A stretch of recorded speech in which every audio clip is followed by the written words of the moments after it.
here. And Okay. let's see here. All right, my next guest, 2.5 years ago, I guess, before the Bristol race in 2017, and before he crisscrossed the country on a motorcycle for charity, we had on Riki Rachtman as our special guest of NASCAR week, and it worked out swimmingly well. Riki Rachtman, former host of the Headbangers Ball on MTV, now the host of Racing Rocks, a syndicated NASCAR program that is syndicated throughout the country.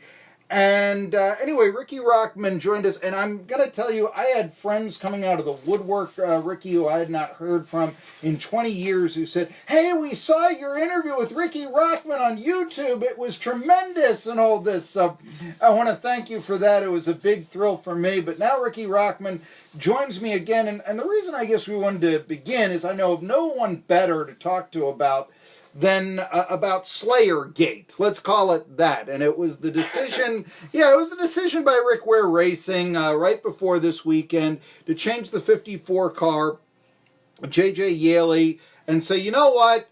Slayer. I mean, somehow we didn't know that some of their songs were, heavy metal, if you will, that they had albums out called God Hates Us All. And, well, we want to stand back from that and said, anyway, I just wanted to ask you, Riki, what your thoughts were on Slayergate. I mean, does NASCAR come off looking as prudes here, or is it better to be safe than sorry, or what's your opinion here? Well, first, when I heard, because we had a Megadeth car not that long ago, and I think it was it might have even been the week before, and I was so excited about the Megadeth car because, I've been a hardcore NASCAR fan for a very long time, but I am a metalhead, and when I see anything rock and roll in NASCAR, it makes me excited. Sure. It makes me kind of watch a car that I wouldn't watch, and let's be honest, if it comes to a cup race, even though I love J.J. Yaley, we're not going to spend a lot of time paying attention to J.J. Yaley. But to know that he was sporting the Slayer colors, I'm like, okay, let's watch this. This is great. Team Slayer here. I thought it was great. Now, when I found out that the car was pulled, my first reaction was that it was NASCAR that pulled it, and I wrote a mean tweet, which probably wasn't very smart. When I found out it wasn't NASCAR at all, it was Rick Ware Racing. I think it was an terrible mistake. First of all, I know for a fact that there were a lot of people that were just interested to see how this Slayer car is going to do. And maybe let's be honest, we need to get more NASCAR fans out there. Yeah. And, NASCAR and everything is thinking that Monster Energy is going to bring new fans, and getting these young influencers is going to get new fans. Look, it isn't working, okay? What you do is you get these people there, and you give them good, exciting racing, they're going to watch it. You give them something to cheer for. And here's a whole bunch of kids with big heads, people of all ages, and older people that love heavy metal that said, oh my God, a Slayer car, I love Slayer. Let's see what the Slayer car does. So what do? They tune into Bristol, and maybe the Slayer car doesn't last very long, but they're watching Bristol Motor Speedway, and they're seeing some good racing, and they might just go, wow, this Matt DiBenedetto, Denny Hamlin story's cool. I'm going to keep watching racing. So it's bringing new eyes to NASCAR. Has Slayer had controversial album covers? Has Slayer had controversial songs? Absolutely. Slayer's had, upside down crosses. They've had pentagrams. However, the guys in Slayer are not devil worshippers. They actually are very spiritual. But the car had none of that. The car did not have a pentagram or any negative thing about God or swearing or anything like that. It had barbed wire and I think some flames. As a matter of fact, they took the same car and just took a sticker on it that said pods moving in storage, stuck it right over the Slayer thing. I think it was a ridiculously bad move because I was so excited, and it's stupid, and I can't fault Rick Ware Racing because, I'm sure Rick's a great guy, and he's putting cars out there, and that's tough. And Slayer wasn't really a money thing either. If it was somebody came across with money instead of, that's one thing. But to say that they didn't do it because of what they were putting out there, if Slayer offends you, you have to go get a Slayer record, look digging deep to find the lyrics behind it. Because there's other things, there's people. I am absolutely not against the NRA sponsoring a race. I'm not against, alcohol even if there's tobacco. But that doesn't mean I use any of the things I just mentioned, but I don't have a problem with that. But for some reason, that's all okay, and it's all okay to really, really promote certain hip-hop artists being at the race when some of their lyrics are sexist and violent, and I don't think there's a problem with having them being promoted at the race either. It's rock and roll. It's music. It's okay. It's not going to lead anybody to do anything bad by having that on the car. I think it was a big mistake from Riki Racing. It upset me, and it upset a lot of rock fans that might not have watched racing otherwise. Well, we have I just did my commentary, Riki Rachtman, and I said, we want to have an inclusive society. Well, doesn't an inclusive society mean metalheads? Maybe it is the guy that got a tattoo first in high school or something like that, but that guy belongs as well.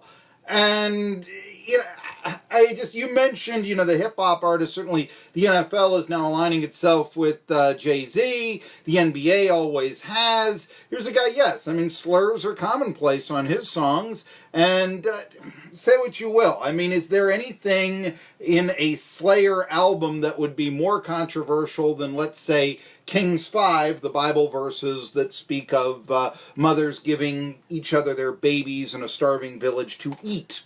Now, that's pretty heavy metal. Yeah, go ahead. If you look deep into Slayer lyrics, you can find some controversial subjects, but you're going to have to own the record or listen to it if you're just seeing it. The truth is the truth.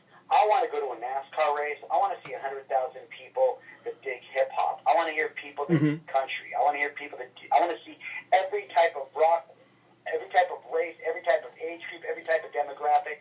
I want race fans to be a mosaic, and I want our common bond is that we like our driver, and maybe we don't like your driver. That's what it should be about. It shouldn't be alienating. It was just, to me, it was just a bad move from Riki Racing, because it didn't, nobody is going to not watch racing or not support it, because, I don't know, it was just bad. And like I said, the car did not look offensive. If the car had a pentagram on it, or an upside-down cross, or something like that, I'm like, okay, that's maybe not what you want in a family sport. But it just said Slayer. That was it. Yeah, we've seen the images, and the paint scheme was extremely cool and all this. You mentioned how Megadeth had a car. I go back, I think you might remember this, and I know there's a long, long way between these two bands on the Headbangers Ball, but they were both on your playlist once upon a time. I remember the Poison car in Pocono, driven by Derek Cope back in 2001. And that created a stir and said, hey, look at this alternative advertising that can come about. And I thought that was kind of neat and all this yourself. I do want to ask, when you were hosting a Headbangers Ball, was there ever, MTV's kind of open, but was there ever a video or something they said, we're not going to play this? This is too much. Oh, absolutely. And if I can give a plug, I have a podcast called the Cat House Hollywood Podcast. Okay. And the one that was just released, it's out now, it's on iTunes, Stitcher, Spotify, wherever you get podcasts. It's called Cat House Hollywood, and it's all about the Headbangers Ball, and that was just released. There were definitely a lot of videos that were offensive. I can remember certain ones from Nine Inch Nails, and certain ones from Danzig, and certain ones that they didn't play, and when I saw the videos, I was like, okay, I know why they didn't play them. And you talk about rock and roll. I remember the Chevy Rock and Roll 400, when Kiss had a truck and a car, and Matt Crafton drove the truck, and I think Kevin Harvick drove the Kiss car. We've had Three Doors Down, we've had Stained, we've had a lot of rock and roll cars before, and it's great. I love rock and roll being in NASCAR, especially because if you're not a race fan and you want to tune in and you're like, oh, okay, I love the band Kiss, I'm going to cheer for the Kiss car.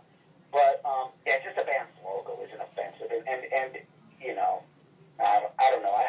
I'll tell you one thing, I would bet that if Slayer went to the NHRA, they would have no problem putting it on a top fuel dragster. I think I'm going to ask that of Jerry Bonkowski at 1 right there, because he covers NHRA as well. You mentioned Danzig. Here's, something mainstream even locally. Unicoi County High School, which once debated here in the Tri-Cities if we should keep the Blue Devils mascot, if that was too racy. The first song they play at every high school football game is Mother. That's what fires them up. Oh, yeah. See, now I like that team. I'll talk to you more about that then here. That's our play-by-play. I'm going to be at South Green this Friday talking about Cody Lewis as the Blue Devils try to have back-to-back winning seasons for the first time since the 80s here and such. Anyway, I do want to talk about what happened at Bristol. I mean, the crowd was probably the second biggest of the season after a very disappointing crowd in the spring in Bristol, but the